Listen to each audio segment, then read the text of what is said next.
Assalamualaikum warahmatullahi wabarakatuh. Selamat sore, kembali jumpa dengan saya Imron Supriyadi di channel khusus untuk antisipasi COVID-19.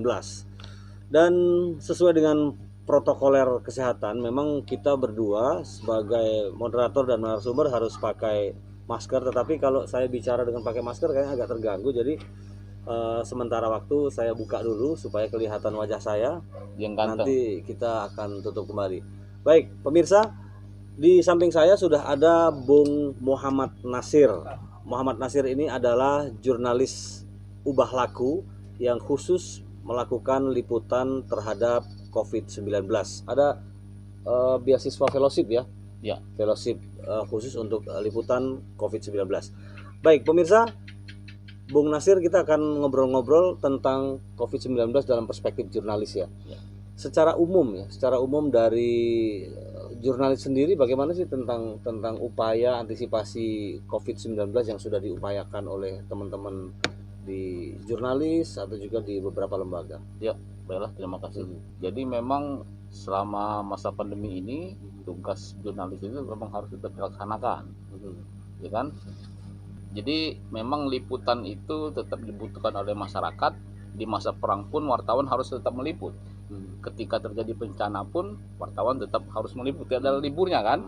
Nah, di masa pandemi pun sama, tinggal barangkali masing-masing wartawan itu melakukan liputan dengan berpedoman kepada protokol kesehatan.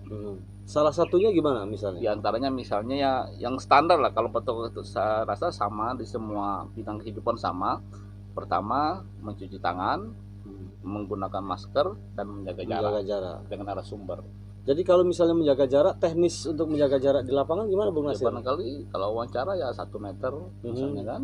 Karena kan dari segi kesehatan pun kan kalau kita menggunakan masker pun ada kemungkinan droplet itu masih bisa bertebaran kemana-mana. Ya, gitu. Kalau dengan narasumber kemudian saat di kantor dari para jurnalis di kantor-kantor gimana standar Jadi sebenarnya kita ini kan ketika melakukan liputan bukan hanya wartawan yang berpedoman kepada protokol kesehatan, tapi kan narasumber pun sama. Jadi ketika kita masuk ke sebuah lingkungan, ketika kita bertemu dengan narasumber, mereka pun akan melakukan protokol yang sama. Artinya ketemu titik temunya itu.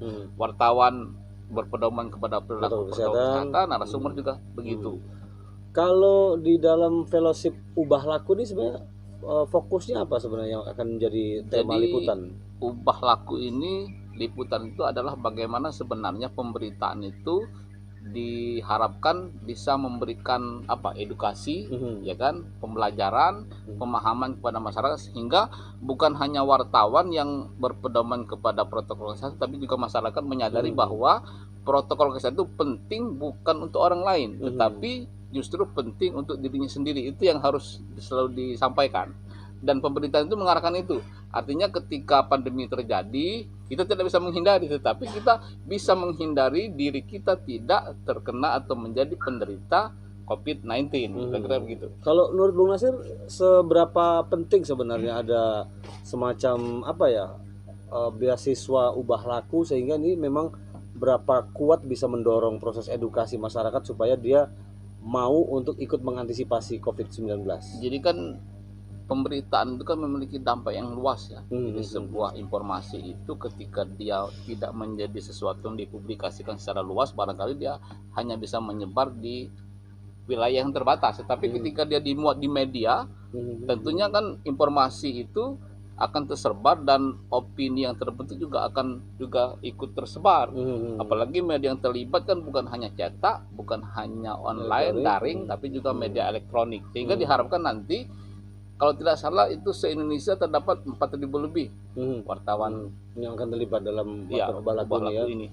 Dan masing-masing organisasi yang terverifikasi itu memberikan rekomendasi seperti AJI, IJTI, dan PWI. Nah, Bung Nasir, sebelum kita akhiri, apa yang mesti harus dilakukan oleh masyarakat mewakili jurnalis nih dalam Ubah Laku supaya masyarakat juga ikut berpartisipasi dalam mengantisipasi COVID-19? Jadi maksudnya ini kita bukan berharap masyarakat berperan serta terhadap proses pemberitaan, tapi adalah kita harapkan adalah melalui pemberitaan yang kita buat ini masyarakat bisa berubah perilakunya gitu. Perilaku yang sesuai dengan protokol kesehatan. Dan 3M harus dijalankan ya. Iya. Mencuci tangan, memakai masker dan menjaga jarak. Iya. Baik. Terima kasih pemirsa. Mudah-mudahan ini menjadi satu hal yang bermanfaat dan terutama masyarakat tetap harus mengikuti gerakan 3M. Mencuci tangan, memakai masker dan menjaga jarak. Terima kasih Bung Nasir dan saya Imron Subriyadi. Wassalamualaikum warahmatullahi wabarakatuh.